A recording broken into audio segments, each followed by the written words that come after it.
जय हिंद प्यारे साथियों, वंदे मातरम। स्वागत है आप सभी का आपके यूट्यूब चैनल जॉब विद आकाश में। दोस्तों, जैसा कि आपको पता होगा एसएससी जीडी की एग्ज़ाम चल रहे हैं और एएलपी टेक्नीशियन के एग्ज़ाम जो आने वाले हैं उसके लिए हम लाए हैं Pragati series GK GS part 1।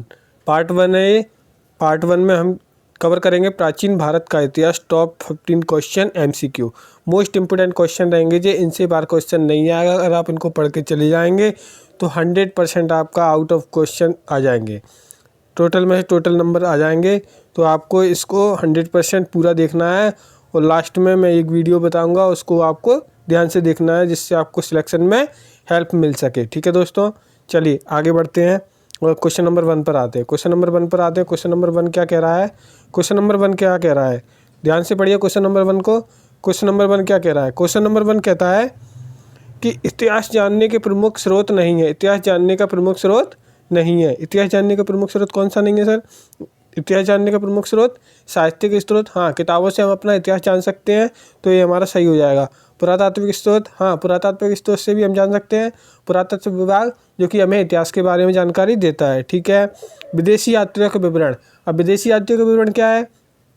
विदेशी यात्रियों का विवरण कहता है कि जब कोई हमारे यहाँ पे आता है तो अपनी बुक लिखता है, उसमें लिखता है कि यहाँ पे ये हुआ था, यहाँ पे वो हुआ था। जैसे कि चीनी यात्री यहाँ हैंसन की सीयू की, अलबरूनी की तारीख अलबरूनी की पुस्तक है। ऐसे ही कई पुस्तकें हैं जिनसे हमें उनके उस काल के राजाओं की जानकारियाँ प्राप्त होती हैं। ठीक है दोस्तों। लेकिन मूर्तियों का विवरण, मूर्तियों पर कोई सटीक जानकारी नहीं रहती इतिहास के बारे में कि ये किस राजा ने बनवाई थी और किसने क्या किया था। ठीक है, तो हमारा ऑप्शन गलत कौन सा हो जाएगा? मूर्तियों का विवरण। मूर्तियों का विवरण। देखिए मैं पेन चेंज कर लेता हूँ, कलर दिख नहीं रहा है आप लोगों को। ठीक है, मूर्तियों का विवरण। मूर्तियों का विवरण हमारा सटीक आंसर कौन सा हो जाएगा? मूर्तियों का विवरण। मूर्तियों का विवरण। ठीक है, क्वेश्चन नंबर 2 पे आ जाइए। क्वेश्चन नंबर 2 क्या कहता है? क्वेश्चन नंबर 2 कह रहा है सर्वाधिक प्राचीन अभिलेख है। सर्वाधिक प्राचीन अभिलेख है। अभिलेख तो सारे ही हैं सर, अभिलेख तो सारे ही हैं। एरन अभिलेख है। एरन अभिलेख किसका है? कमेंट में बताइए। जूनागढ़ अभिलेख किसका है? कमेंट में बताइए। हमें क्या क्वेश्चन ने पूछा है? सर्वाधिक प्राचीन अभिलेख। सर्वाधिक प्राचीन अभिलेख कौन सा है? तो बोगाजकोई। बोगाजकोई का जो सर्वाधिक प्राचीन अभिलेख है जो कि कहाँ पाया जाता है?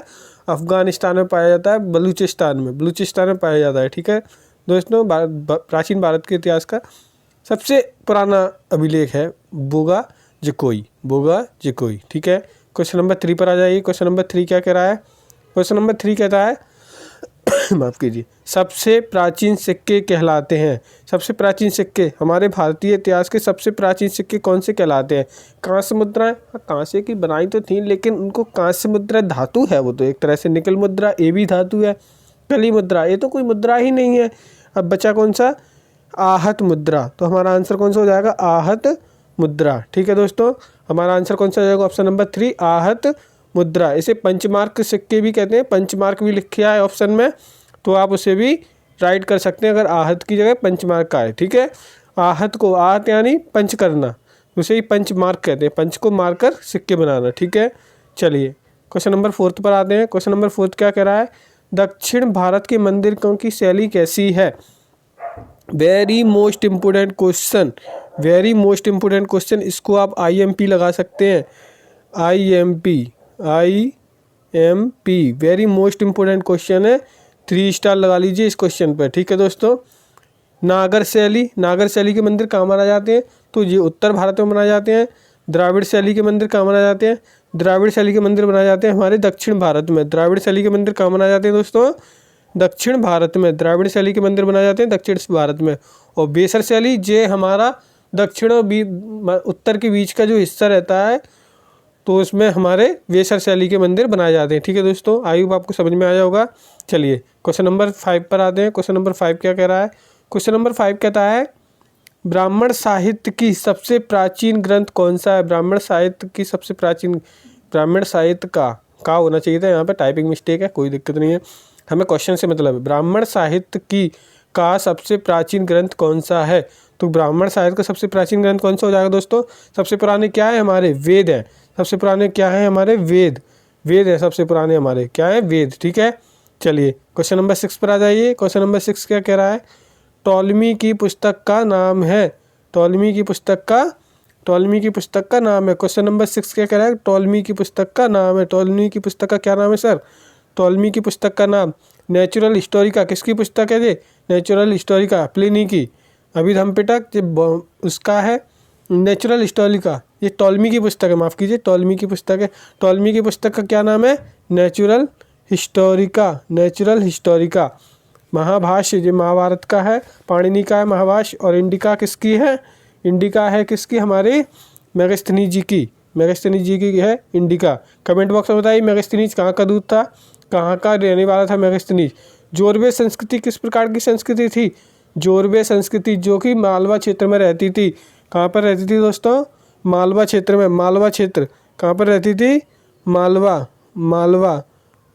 में रहती थी। कहाँ पर रहती थी? मालवा में। कैसी संस्कृति थी? तो इसको टिक करेंगे दोस्तों मेरे दोस्तों। ग्रामीण होकर भी वो मिश्र संस्कृति थी, क्योंकि उसमें कुछ बस्तियाँ ऐसी थी जो मिश्र शहरी प्रकार की थी। ठीक है, तो मिश्र संस्कृति टिक करेंगे इस पर। क्वेश्चन नंबर 8 पे आ जाइए। क्वेश्चन नंबर 8 कह रहा है मोहनजोदाड़ो का अर्थ है। मोहनजोदाड़ो का अर्थ क्या है? मोहनजोदाड़ो का अर्थ, इसको भी आप IMP लगाएंगे, 3 स्टार क्वेश्चन लगाएंगे और वेरी मोस्ट इंपोर्टेंट क्वेश्चन लगाएंगे हर सब्जेक्ट के लिए, यहाँ तक कि MPPSC UPSC से लेकर और किसी भी कॉम्पिटिटिव एग्जाम्स के लिए very most important question 3 star mark कीजिए। आप इसे 3 स्टार मार्क कीजिए। इसका आंसर क्या होगा? मुर्दों का किला, मुर्दों का घर, मुर्दों का टीला या मुर्दों की बस्ती। तो हमारा आंसर क्या हो जाएगा? Option number 3। ऑप्शन नंबर 3 क्या कह रहा है? मुर्दों का टीला। ठीक है, क्वेश्चन नंबर 9 पर आ जाइए। क्वेश्चन नंबर 9 क्या कह रहा है? हड़प्पा सभ्यता का प्रमुख बंदरगाह था। हड़प्पा सभ्यता में बंदरगाह बनाया गया था। कहाँ पर था वो बंदरगाह? हड़प्पा सभ्यता का बंदरगाह बताइए दोस्तों जल्दी फटाफट।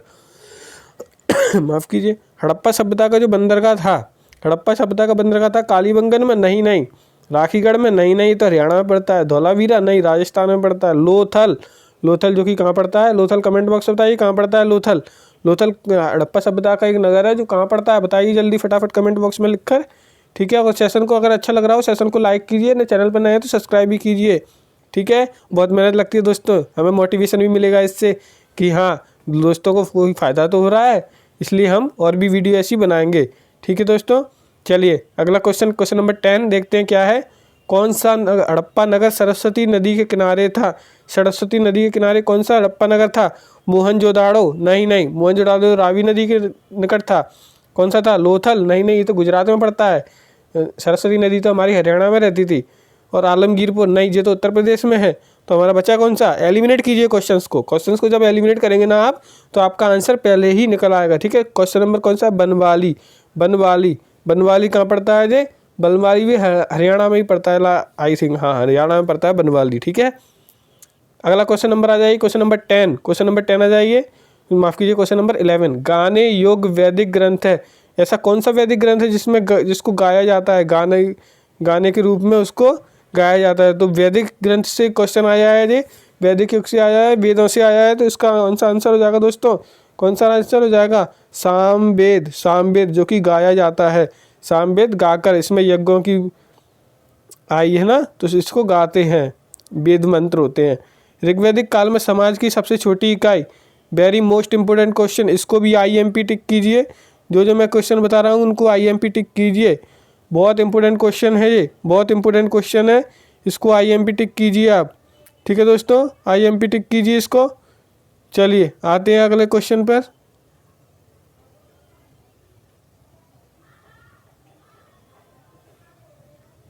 IMP टिक कीजिए इसको IMP टिक कीजिए फटाफट और 3 स्टार मार्क कीजिए, 3 स्टार मार्क कीजिए इसे, 3 स्टार मार्क कीजिए। अगला नंबर क्या है?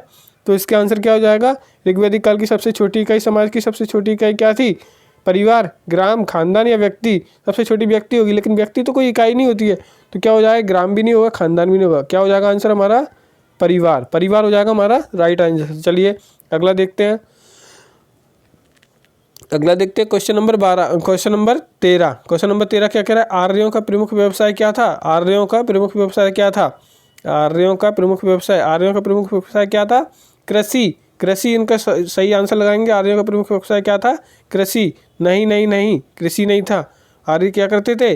पशुओं की चोरी करते थे और उनको पालते थे। पशुओं को पालते थे और उनकी चोरी भी करते थे, एक दूसरे को बेच देते थे। तो आर्यों का प्रमुख व्यवसाय क्या था? पशुपालन। पशुपालन आर्यों का प्रमुख व्यवसाय था।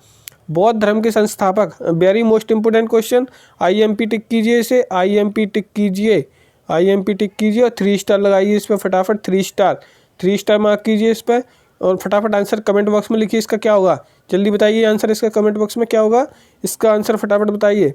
इसका आंसर होगा दोस्तों बौद्ध धर्म के संस्थापक महावीर जैन। नहीं, जैन धर्म के थे ये तो। शंकराचार्य वैष्णव धर्म के, गौतम बुद्ध, हाँ गौतम बुद्ध थे बौद्ध धर्म के संस्थापक। बौद्ध धर्म के संस्थापक गौतम बुद्ध थे। कमेंट बॉक्स में बताइए गौतम बुद्ध किस वर्ण से थे? क्षत्रिय, ब्राह्मण, शूद्र या फिर वैश्य? जल्दी से कमेंट बॉक्स में बताइए। क्वेश्चन नंबर 15 पर आ जाइए फटाफट से, फटाफट क्वेश्चन नंबर 15 पे आ जाएंगे। क्वेश्चन नंबर 15 कह रहा है जैन धर्म के संस्थापक। संस्थापकों से बहुत इंपॉर्टेंट क्वेश्चंस बनते हैं दोस्तों, तो संस्थापक का क्वेश्चन आपको छोड़ के कभी नहीं आना है। इसको ये IMP टिक करेंगे, इसको भी IMP टिक करेंगे। संस्थापक के क्वेश्चन हिस्ट्री में बहुत इंपॉर्टेंट रहते हैं। तो इसका आंसर क्या हो जाएगा दोस्तों? जैन धर्म के संस्थापक महावीर जैन। महावीर हो जाएगा इसका राइट आंसर। चलिए अगले क्वेश्चन पे आते हैं। Question number 16। क्वेश्चन नंबर 16 के क्या? जैन धर्म के प्रमुख सिद्धांत हैं। जैन धर्म के प्रमुख सिद्धांत हैं। जैन धर्म के प्रमुख सिद्धांत किसमें है? जैन धर्म के कौन सी वो पुस्तक है जिसमें जैन धर्म के प्रमुख सिद्धांतों को दिखाया गया है? तो क्या है? जैन धर्म के पंच महाव्रत हैं। पंच महाव्रत है जैन धर्म के, जो कि प्रमुख सिद्धांत होते हैं। अगला क्वेश्चन आ जाएगा। अगला क्वेश्चन क्या है? अगला क्वेश्चन क्या कह रहा है? फटाफट बताइए अगला क्वेश्चन क्या कह रहा है? अगला क्वेश्चन कह रहा है प्रथम बौद्ध संगीति का आयोजन किया गया था। प्रथम बौद्ध संगीति का आयोजन कहाँ किया गया था? तो फटाफट से आंसर लिखेंगे इसका। किसके काल में किया गया? आयोजन किया गया था। किसके काल में किया गया था प्रथम बौद्ध संगीति का आयोजन? तो आंसर टिक करेंगे। Answer option number 3 Ajatashatru. Ajatashatru के काल में। अजातशत्रु किस वंश का शासक था? पितृहत्ता वंश। पितृहत्ता वंश भी कह सकते हैं, हर्यक वंश भी कहते हैं इसे। ठीक है, फटाफट से हाँ एक के साथ दो क्वेश्चन याद करेंगे हम। ठीक है, हिस्ट्री बहुत इंपॉर्टेंट सब्जेक्ट है और इससे 4 से 5 क्वेश्चन हर एग्जाम्स में आते ही हैं। इनमें से किसने अपनी राजधानी गिरिब्रिज को बनाया? गिरिब्रिज को किसने अपनी राजधानी बनाया था? गिरिब्रिज को किसने अपनी राजधानी बनाया? तो बिंबिसार लिखेंगे इसका सही आंसर। कौन सा आंसर लिखेंगे इसका? बिंबिसार। चंद्रगुप्त कौन था? चंद्रगुप्त मौर्य वंश का संस्थापक था। विक्रमादित्य इतिहास में कितने विक्रमादित्य हुए? तो फटाफट से आंसर लगाएंगे। इतिहास में 24 विक्रमादित्य हुए। कितने हुए? 24। शिशुनाग वंश कौन था? गणानंद, जो महापद्मनंद था वो नागवंश से ही था। ठीक है, चलिए अगला आ जाता है नंद वंश का संस्थापक। Very important question. जो भी संस्थापक से क्वेश्चन आ रहे हैं, संस्थापक से जो क्वेश्चन आ रहे हैं उनको आप क्या करेंगे? IMP टिक करेंगे फटाफट से। किससे? IMP टिक करेंगे। बहुत इंपॉर्टेंट क्वेश्चन रहते हैं दोस्तों, ये बहुत इंपॉर्टेंट क्वेश्चन रहते हैं। IMP रहते हैं, वेरी मोस्ट इंपॉर्टेंट क्वेश्चन। ठीक है, तो इसका आंसर क्या हो जाएगा? महापद्मनंद। गणानंद मत लगा देना, गणानंद नहीं, महापद्मनंद। तो क्वेश्चन नंबर 20 क्या कह रहा है? मौर्य वंश का संस्थापक था। मौर्य वंश का संस्थापक, इसे भी आप IMP टिक करेंगे। इसे भी आप क्या करेंगे? IMP टिक करेंगे।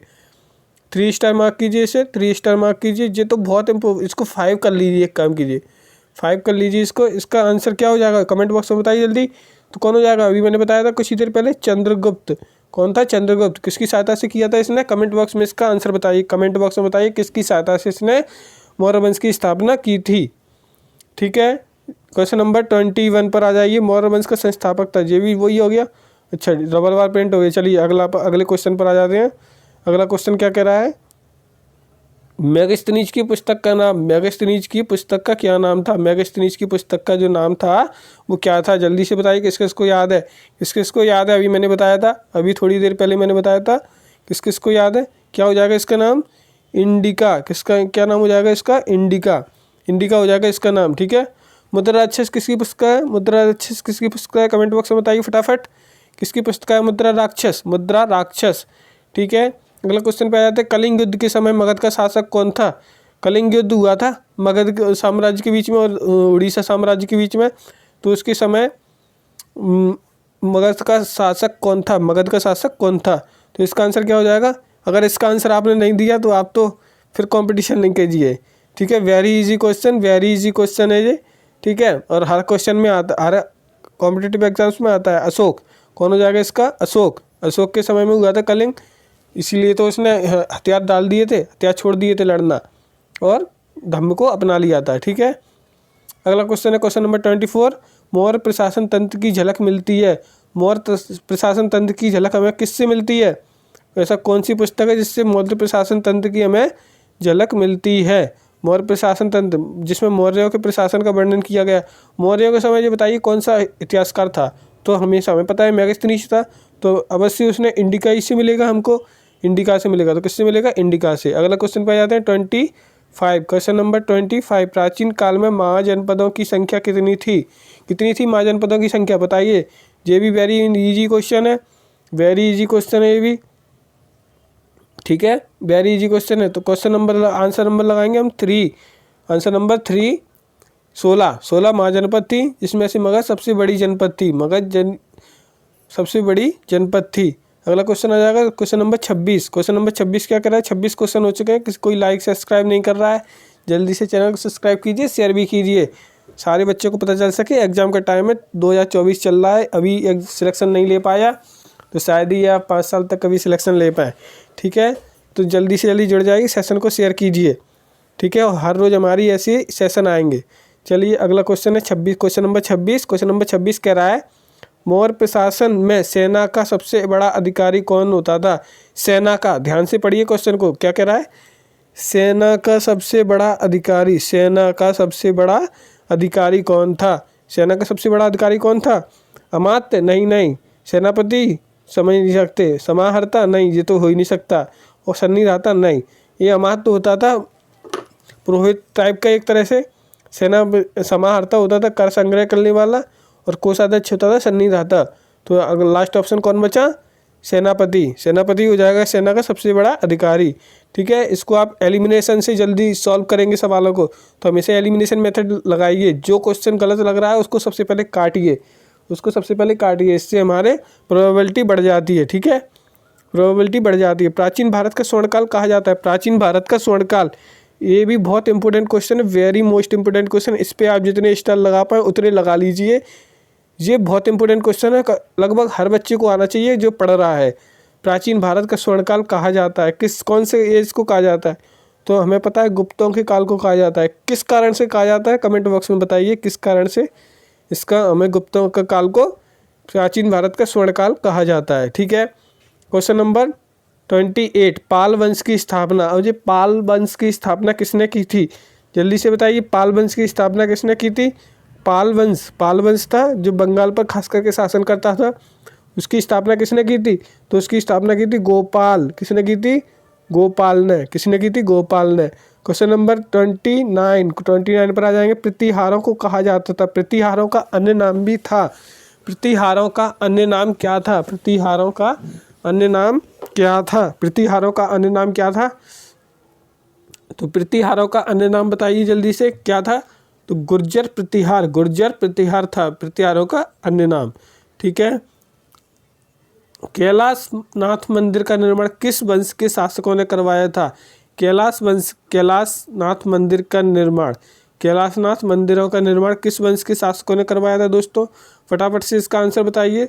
तो किस वंश के शासकों ने करवाया था? पल्लव वंश के शासकों ने। किसने? पल्लव वंश के शासकों ने, पल्लव वंश के शासकों ने। ठीक है, अगला क्वेश्चन नंबर आ जाएगा, राजतरंगिणी का लेखक है। राजतरंगिणी किताब है जो कि लिखी गई है, किसने लिखी है? फटाफट से बताइए किसने लिखी है। तो आंसर लगाएंगे क्वेश्चन नंबर 3, कल्हड़ ने लिखी है। कल्हड़ ने राजतरंगिणी की पुस्तक लिखी है, जो कश्मीर का सौंदर्य का वर्णन करती है। कश्मीर का महाभारत भी कहते हैं शायद उसे, मेरे को सही से याद नहीं आ रहा है, आप बताइए क्या कहते हैं।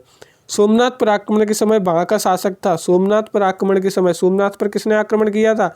सोमनाथ पर गौरी ने आक्रमण किया था, मोहम्मद गौरी ने सोमनाथ पर आक्रमण किया था।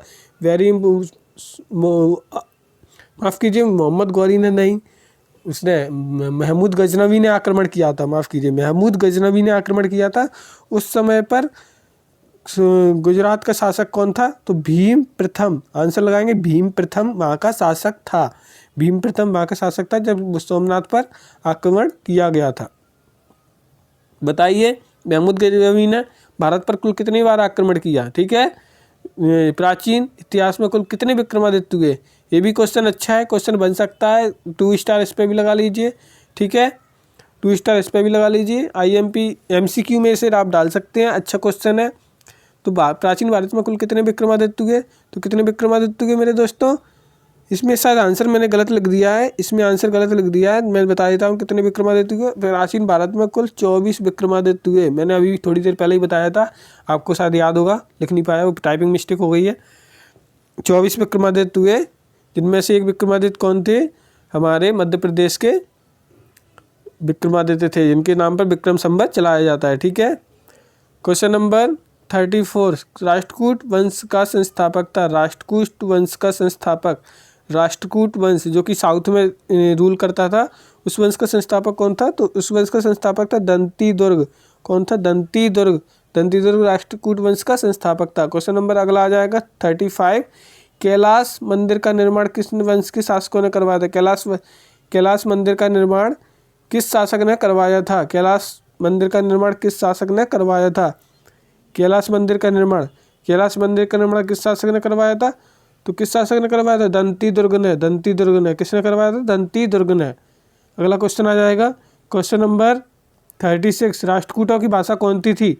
राष्ट्रकूटों की राजभाषा कौन सी थी? राष्ट्रकूट वंश के जो शासक थे वो किस लैंग्वेज का यूज करते थे अपने राजकीय कामों के लिए?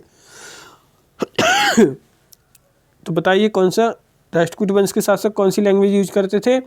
तो हमेशा आंसर लगाएंगे हम तेलुगु भाषा का इस्तेमाल करते थे। अगला क्वेश्चन आ जाएगा 37 नंबर आ जाएगा, मिताक्षरा टीका किसने लिखी थी? मिताक्षरा नामक टीका के टीकाकार कौन है? मिताक्षरा नामक टीका के टीकाकार कौन है? वेरी इंपॉर्टेंट क्वेश्चन है, ये भी किताबों के इससे आता है। SSC में बहुत ज़्यादा क्वेश्चन पूछे जाते हैं बुक से राइटर से।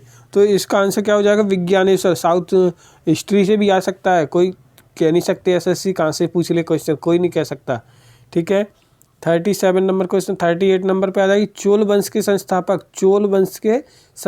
कौन थे? चोल वंश के संस्थापक कौन थे? तो आंसर बताइए जल्दी से, चोल वंश के संस्थापक कौन थे? तो मैं बताऊंगा चोल वंश के संस्थापक दोस्तों, चोल वंश के संस्थापक कौन थे? विजयालय चोल वंश के फाउंडर थे चोल वंश के विजयालय।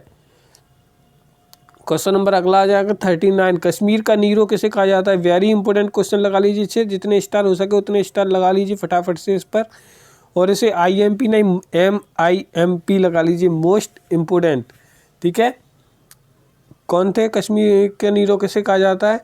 कश्मीर का नीरो कहा जाता है दोस्तों हर्ष को क्या कहा जाता है? कश्मीर का नीरो हर्ष को कहा जाता है, ठीक है।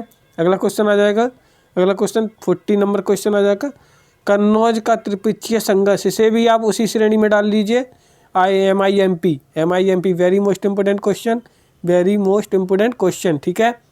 तो इसका क्या आंसर हो जाएगा? दोस्तों? इसका आंसर हो जाएगा हमारा पाल प्रतिहार और चौहानों के बीच में क्या हुआ था? कन्नौज का त्रिपक्षीय संघर्ष हुआ था। वेरी मोस्ट इंपोर्टेंट क्वेश्चन है।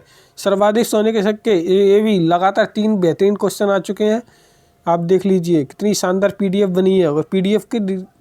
अगर PDF चाहिए तो मैं लास्ट में नंबर बताऊंगा, उस पर आप मैसेज कीजिए, व्हाट्सएप केवल मैसेज कीजिए, मैं आपको PDF भी प्रोवाइड करा दूंगा, ठीक है दोस्तों। आपके लिए सारी फैसिलिटी अवेलेबल है, बस आपको केवल पढ़ना है। वेरी मोस्ट इंपोर्टेंट क्वेश्चन कीजिए इसको। क्या है इसका आंसर? सोने के सर्वाधिक सिक्के गुप्त काल में जारी किए गए। किस काल में? गुप्त काल में जारी किए गए। अगला क्वेश्चन है गुप्तकालीन स्वर्ण मुद्रा को क्या कहा जाता था? गुप्तकालीन स्वर्ण मुद्रा को, अभी जैसे हमारी मुद्राएं चलती हैं उसको क्या कहा जाता है? रुपया। तो गुप्त काल में क्या कहा जाता है मुद्रा को? तो टंका? नहीं, बांग्लादेश की। ये तो जीतल? नहीं, ये तो मध्यकाल में चलती थी। पंचमार्क? नहीं, ये तो सबसे प्राचीन सिक्के हैं। तो क्या बचा हमारा ऑप्शन? दीनार। दोस्तों जैसे मैं एलिमिनेट करता हूँ वैसे आप भी एलिमिनेट करने की कोशिश किया कीजिए, ठीक है, तभी आपके आंसर सही जा पाएंगे, ठीक है। चलिए क्वेश्चन नंबर 43 पे आ जाइए।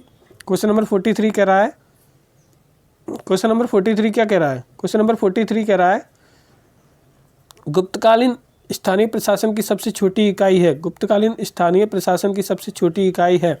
क्या इकाई है गुप्तकालीन प्रशासन की सबसे छोटी इकाई? तो गुप्तकालीन प्रशासन की सबसे छोटी इकाई है पेट। क्या है दोस्तों? पेट। पेट सबसे छोटी इकाई गुप्तकालीन प्रशासन की। गुप्तकालीन प्रशासन की सबसे छोटी इकाई क्या है? पेट। चलिए अगला क्वेश्चन आ जाता है। अगला क्वेश्चन क्या कह रहा है? Question number 44। बस ख़त्म होने वाला है सेशन, ठीक है। जल्दी से जल्दी सेशन को शेयर कीजिए और लाइक भी कीजिए। आप लाइक नहीं करते, देख के चले जाते हैं, हमें मोटिवेशन नहीं मिलेगा तो हम कैसे काम कर पाएंगे। हर्ष के काल में कौन सा चीनी यात्री भारत आया था? Very easy question, very important question, बहुत इंपॉर्टेंट क्वेश्चन है। हर एग्जाम में आता है, लगभग एसएससी में ही 5 से 6 बार पूछ लिया गया है ये क्वेश्चन।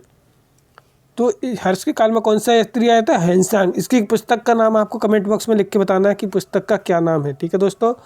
अगला है आंसर। अगला क्वेश्चन नंबर क्या है? गांधार कला शैली प्रचलित थी। गांधार कला शैली कहाँ पर प्रचलित थी? गांधार कला शैली कहाँ पर प्रचलित थी? गांधार कला शैली का आंसर हो जाएगा हमारा ऑप्शन नंबर 3, मथुरा व उसके आसपास के क्षेत्र में। मथुरा व उसके आसपास के क्षेत्र का मंदिर देखेंगे आप तो उसमें आएगी गांधार कला शैली। इंडो ग्रीक को भारतीय ग्रंथों में कहा जाता है। इंडो ग्रीक जो लोग थे उन्हें भारतीय ग्रंथों में क्या कहा जाता है? पश्तूनी, ईरानी या यवन। क्या कहा जाता है? यवन कहा जाता है उन्हें। इंडो ग्रीक को क्या कहा जाता है? यवन कहा जाता है, ठीक है।